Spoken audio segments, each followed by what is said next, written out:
El núcleo urbano de Écija, como asentamiento humano estable, hunde sus raíces en la época orientalizante o tartésica, hacia el siglo VII a.C. Estructuras de estos momentos tempranos han sido documentadas en la plaza de armas del Alcázar de la ciudad, en el Cerro de San Gil. En este mismo espacio también está representada la época ibero-turdetana, que comienza hacia el año 500 a.C. Potentes muros de mampostería atestiguan la importancia que comienza a adquirir este asentamiento, estratégicamente situado sobre un promontorio que domina el cercano Genil. Será esta situación estratégica la que llevará al emperador Augusto a fundar la colonia Augusta Firma sobre el solar de la turdetana Astigi. Comienza así la primera era de gran esplendor de la ciudad, vinculada al comercio del aceite en todo el mundo conocido. Testimonio de la riqueza de la ciudad son los excepcionales pavimentos musivos que se han podido recuperar, como este en el que podemos admirar distintas escenas báquicas. O el Castigo de Dirce, que decora el salón de plenos del ayuntamiento ecijano.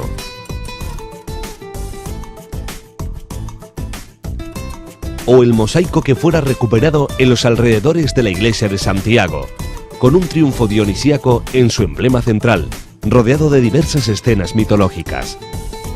También son testimonio de la riqueza de la colonia romana, capital del Conventus Astigitanus, las excepcionales piezas escultóricas que se han podido excavar en los últimos años, entre las que sin duda destaca por derecho propio la Amazona herida, exhumada en la Plaza de España, junto con otras piezas de extraordinaria calidad, como este torso de atleta, inspirado también en modelos griegos. La escultura oficial encuentra uno de sus mejores exponentes en este busto del emperador Vespasiano, retallado sobre un previo de Nerón, retrato natural de gran expresividad. Recientemente se ha incorporado a esta nómina de obras maestras una figura sedente que podemos identificar sin dificultad como representación de Calíope, musa de la poesía épica y la elocuencia. Después de la época romana, pasados los azarosos siglos de la Edad Media en la que la localidad no destacaría especialmente, la segunda edad de oro que experimentó la ciudad sería ya en el siglo XVIII.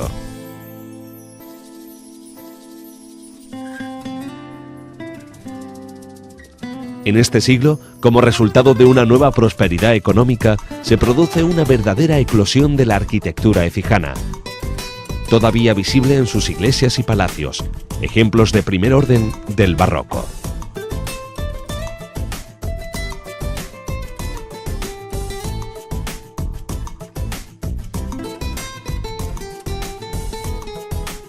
Producto de esta intensa labor constructiva fue la formación de una serie de maestros alfariles de indudable trascendencia dentro de la evolución del barroco sevillano.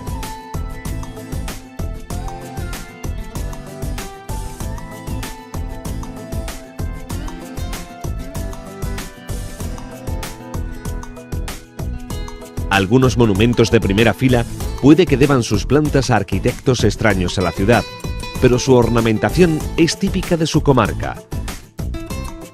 Esto da origen a una escuela de alfariles, adornistas de ladrillo y yeseros que consiguieron efectos expresivos y calidades estéticas excepcionales, cuya actuación se extendió por otros pueblos comarcanos, dejando su huella en obras civiles y casas particulares.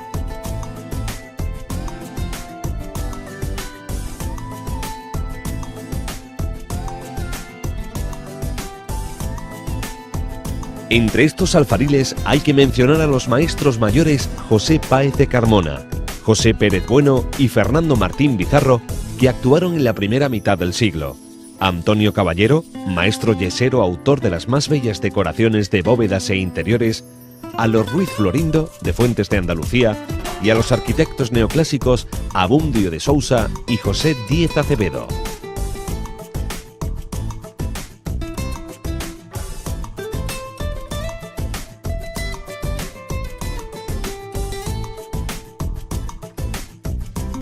La comarca ecijana es la que conserva mejor y con más carácter propio la construcción urbana del siglo XVIII, manteniendo en líneas generales una distribución típica de la vivienda sevillana del 700. aunque las principales presentan ciertas modalidades propias de la localidad en la organización de la planta baja, siendo el más frecuente el que incluía dentro del mismo recinto de la construcción la vivienda y la casa de labor con gran independencia claramente acusada.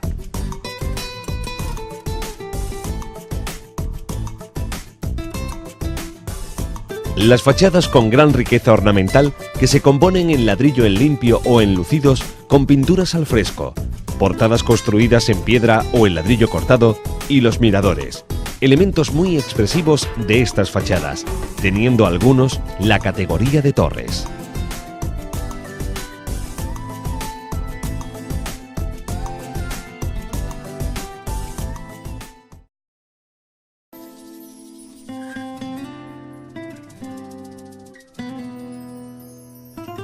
En la ciudad de Écija se ha podido documentar pavimentos de ladrillo ya desde época romana. Excavaciones como la de la Plaza de España han ofrecido magníficos ejemplos de este tipo de solerías, como esta de ladrillos dispuestos a la palma, combinando piezas de distintos módulos, en este caso reutilizadas de construcciones anteriores. Otro aparejo de ladrillos genuinamente romano, conocido como Opus Spicatum, también está representado en Écija. Se trata de pequeños ladrillos o laterculi dispuestos de canto, con la tabla al descubierto, en aparejo de espiga. Esta configuración permite al pavimento ofrecer mayor durabilidad y resistencia. Esta tradición se ha mantenido en la ciudad a través de todas las épocas, llegando hasta nuestros días. Efectivamente, todavía es posible observar la fabricación artesanal de ladrillos en el taller del Sendi. La técnica empleada es la más tradicional. Se introduce manualmente el barro en moldes denominados gaveras o gradillas. Vemos en la imagen el corte de los ladrillos, primer paso de este procedimiento ancestral. En el tejar del Sendi se pueden observar gradillas o gaveras de madera de distintas formas y módulos, como esta, para 3 piezas rectangulares, de 2 piezas,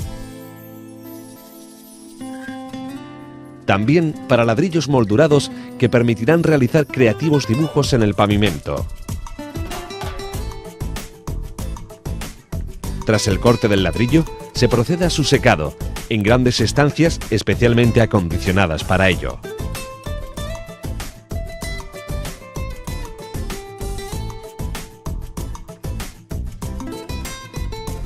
Tras el secado, tiene lugar el último paso, la cocción de los ladrillos, que salen del horno preparados para su puesta en obra. Aunque el uso tradicional de estos ladrillos de barro, en lo que se refiere a solerías, se reserva a pavimentos domésticos, se puede observar en nuestros días nuevas aplicaciones para este material de tan antiguo uso, como es el de pavimentación de vías públicas, como es el caso de la calle Bañales. Sin embargo, como es bien sabido, el uso más arraigado es para la pavimentación de interiores, como se puede observar en el zaguán de la vivienda situada en calle del Carmen número 22. Los ladrillos se han dispuesto a la palma con un sencillo esquema compositivo, sin cenefa perimetral. Idéntica solería, con ladrillos rectangulares a la palma sin cenefa, es la que pavimenta el zaguán de una casa situada en calle Saltadero número 3.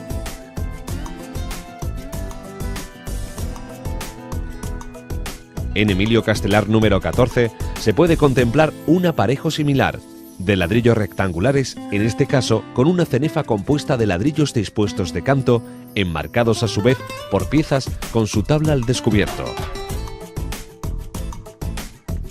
Un esquema similar se puede contemplar en el zaguán del Hotel Los Granados, en la calle Emilio Castelar 42. En esta ocasión se trata de ladrillos cuadrangulares dispuestos en diagonal, enmarcados por piezas también cuadradas, alineadas a los parámetros de la estancia de ingreso al inmueble. De tradición genuinamente romana, como se vio anteriormente, es la pavimentación de una vivienda situada en calle Calzada número 36. En este caso, los ladrillos están colocados en aparejo de espiga, a sardinel, con su canto al descubierto, ofreciendo una superficie pisable uniforme y duradera. Este aparejo fue muy popular en época romana, recibiendo el nombre de opus spicatum. Siguiendo con las pavimentaciones domésticas, se documenta en Écija técnicas más ricas, en las que se combina el ladrillo con piezas pétreas. En la calle Mendoza número 4, por ejemplo, el esquema reticular de grandes ladrillos cuadrangulares está enmarcado por una cenefa consistente en una doble hilera de ladrillos rectangulares que contiene a su vez una sucesión de rombos de barro que se dibujan sobre piezas de mármol blanco. En este caso, idéntico tratamiento ha recibido el pequeño desagüe que permite evacuar las aguas del patio. Dentro de la arquitectura palaciega también es posible contemplar ricos pavimentos de ladrillo, en esta ocasión combinado con piezas de azulejo, como es el caso del patio principal del Palacio de Peñaflor. El dibujo consiste en un entramado de ladrillos que produce el efecto de una celosía. Obsérvese cómo en los ángulos del patio se protege el pavimento de la caída de las aguas fluviales procedentes de las cubiertas por medio de grandes piezas de piedra enmarcadas por ladrillos. También está presente este tipo de pavimento en las estancias del palacio, componiendo elegantes dibujos de variado colorido.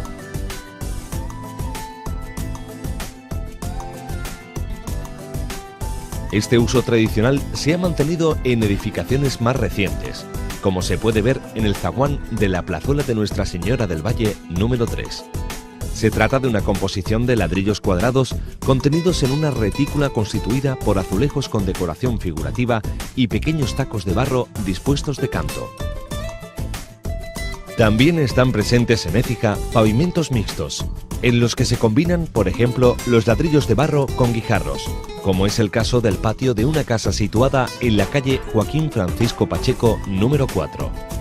Una retícula de pequeñas piezas de barro distribuye el pavimento en una serie de casetones cuadrangulares de guijarros, en cuyo centro se dispone a su vez una sucesión de dibujos formados por ladrillos de canto. También en el zaguán del número 20 de la calle Merced se puede contemplar una solería mixta de ladrillo y guijarros.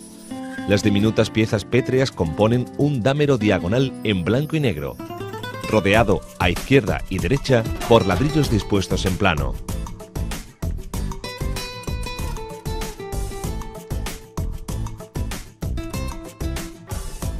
Entramos ahora a examinar los pavimentos de guijarros presentes en la ciudad. Esta técnica también está bien representada desde muy antiguo. A título de curiosidad, se puede señalar que algunos de los mejores ejemplos se han conservado en la antigua Pella, capital de Macedonia.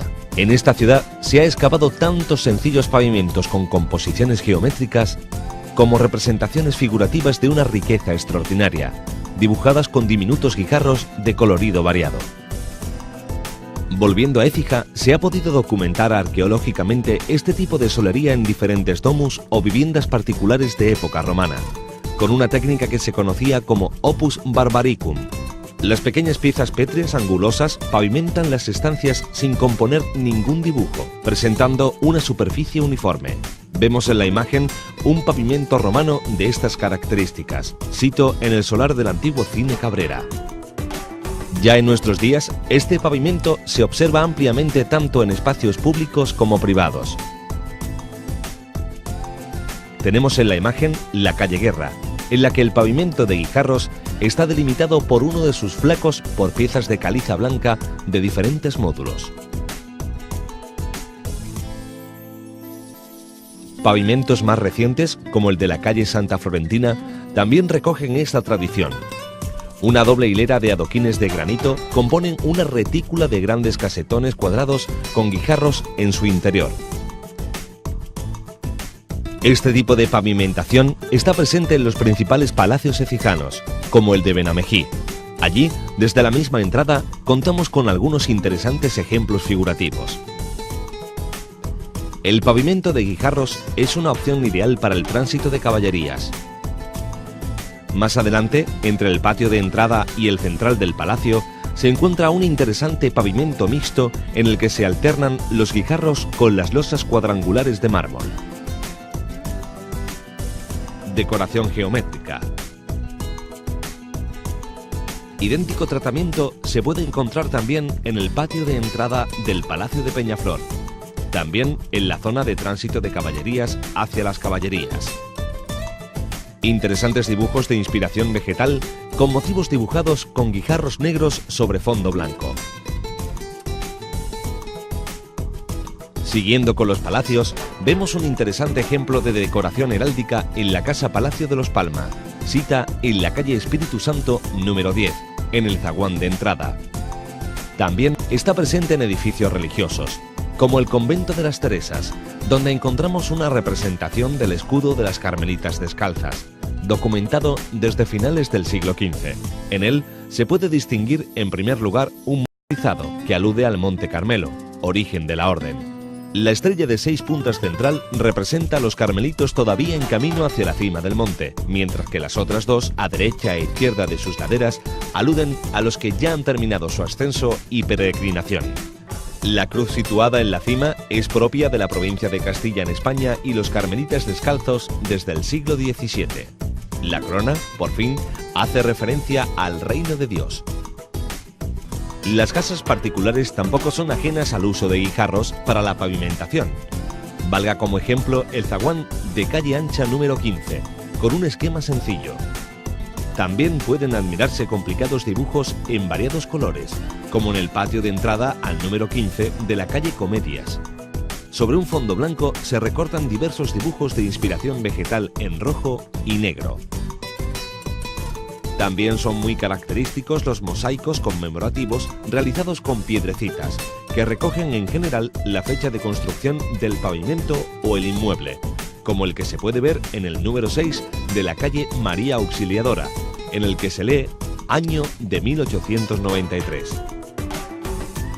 Otro mosaico conmemorativo es el del zaguán del número 9 de la calle Santa Cruz, donde se puede leer Maior Omnium Caritas, lema de la Congregación de Religiosas Filipensas Hijas de María Dolorosa, además de la fecha, 1938.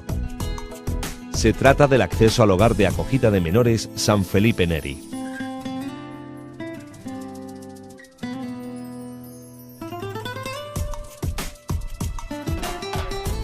Como en los casos anteriores, contamos en Écija con pavimentos de losas de mármol ya desde época romana.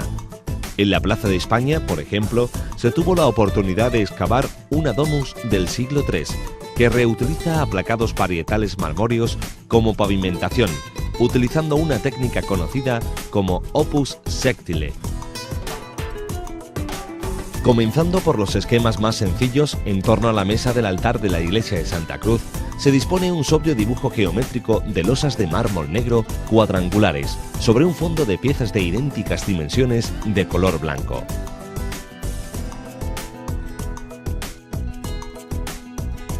En la misma iglesia están presentes otras sencillas composiciones geométricas, en las que se alternan losas negras, en este caso con vetas, y blancas. Ya en el patio de ingreso a la iglesia, un tapiz de losas rojas y blancas que componen un esquema en damero conduce al ingreso del templo. El tratamiento del pavimento es mixto, enmarcadas las piezas marmóreas por losas de barro cuadrangulares. La composición en damero también está bien representada en la iglesia de Santa Bárbara, en este caso con alternancia de piezas negras y rojas. Esquema compositivo que también está presente en la iglesia de Santo Domingo.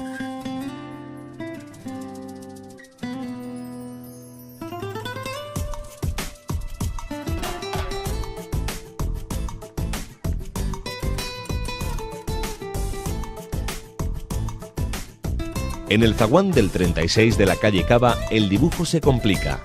Pequeñas piezas marmóreas de color blanco se recortan sobre un fondo rojo, componiendo una verdadera celosía enmarcada por losas de mármol cuadrangulares.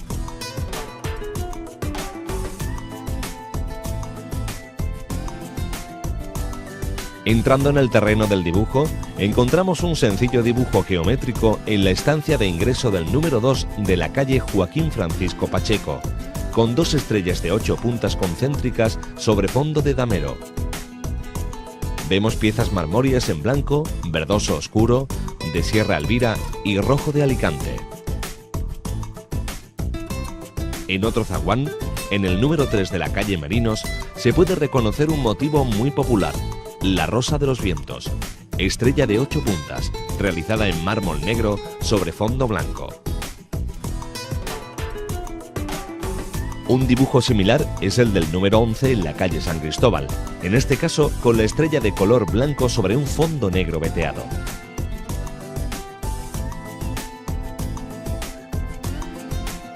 Son menos los ejemplos en los que la decoración geométrica da paso a motivos iconográficos figurativos.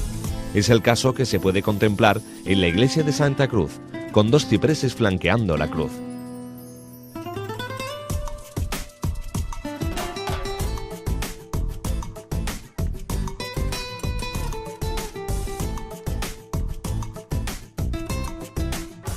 Terminamos este recorrido por los pavimentos encijanos con las losas hidráulicas, presentes en la ciudad desde finales del siglo XIX. Suelen ser piezas de 25 por 25 centímetros que se combinan formando dameros en rojo vino y negro o en otros colores, aunque la gama es bastante limitada y se caracteriza siempre por su tono apagado. Hay también losas decoradas con dibujos geométricos o pseudovegetales que generan composiciones con la unión de las piezas. Las losas hidráulicas están realizadas partiendo de un divisor de latón denominado trepa, que se introduce en el interior del molde. A continuación, se rellena cada zona del divisor con cemento de diferentes colores. Se retira la trepa y se espolvorea la baldosa con una mezcla muy seca de mortero, para absorber el agua de la capa de colores, y se aplica sobre el conjunto una capa semihúmeda de mortero para formar la tercera capa de la losa. El conjunto es introducido en una prensa hidráulica para compactar toda la mezcla. Tras ello, 24 horas después, las piezas son sumergidas durante 1 hora en un baño de agua. El proceso termina dejando secar las losas durante 4 semanas, en una sala grande y sin luz, para que se complete su fraguado. En las trepas, por tanto, encontramos toda la gama decorativa que después veremos en los pavimentos. Comenzamos con un ejemplo de decoración sencilla, muy popular, que encontramos en el número 10 de la calle Ruiz Martín. Se trata de una cenefa lisa monocroma con las baldosas alineadas a los paramentos, que enmarca un motivo interior en damero con losas ajedrezadas con encasques en blanco y rojo vino. En el número 2 de la calle Santa Ángela de la Cruz se repite el motivo en damero, en esta ocasión dispuestos los encasques en diagonal y con losas monocromas. Rodea la composición una sencilla cenefa perimetral también en un solo color. Partiendo del concepto de decoración en damero, en el número 5 de la plazuela de Santo Domingo podemos ver un esquema compositivo más rico, en el que se combinan losas de 3 colores. En la iglesia de San Francisco pavimenta al ingreso al templo una sencilla composición geométrica de losas monocromas en blanco y negro. En el zaguán del número 21 de la calle Cava, el esquema se complica, entrando en la tercera dimensión. Se trata de una solería de cubos tridimensionales tricolores, enmarcados por una cenefa de rombos blancos sobre fondo negro. Este esquema decorativo hunde sus raíces en las cenefas de los pavimentos músivos de cronología romana. En la misma écija tenemos un magnífico ejemplo de esta composición geométrica en la cenefa perimetral del mosaico báquico de la Plaza de Santiago. Los pavimentos hidráulicos permiten una gran flexibilidad a la hora de componer originales dibujos, como el que se puede ver en el zaguán del número 26 de la calle Carreras. Una trenza tricolor envuelve la composición central, constituida por cruces enmarcadas alternamente por octógonos y tondos. Se repite el mismo motivo y composición en el zaguán de la casa situada en el número 8 de la calle José Canalejas. En esta línea, los ejemplos son muy numerosos, como este del número 13 de la calle Ancha, con complicados motivos pseudovegetales. Motivos de inspiración vegetal que se pueden encontrar también en la misma calle en el número 26, inmueble en el que se conservan variados ejemplos de losas hidráulicas de distintos módulos. Rosas de los vientos sobre fondo blanco, motivos tipo tapiz, o esquemas geométricos enmarcados por una cenefa de dibujo en espiral. En el número 6 del Arco de Belén se repiten los motivos de inspiración floral, enmarcados por una cenefa de palmetas. Los motivos florales son más explícitos en el zaguán del número 10 de la calle Cánovas del Castillo, combinados con molinillos, redondeando el conjunto una cenefa también de inspiración vegetal. Finaliza nuestro recorrido por los pavimentos encijanos, una expresión artística que muchas veces ha pasado desapercibida, pero que sin duda refleja no solamente los gustos de propietarios y moradores, sino también la idiosincrasia de toda la ciudad en diferentes momentos históricos.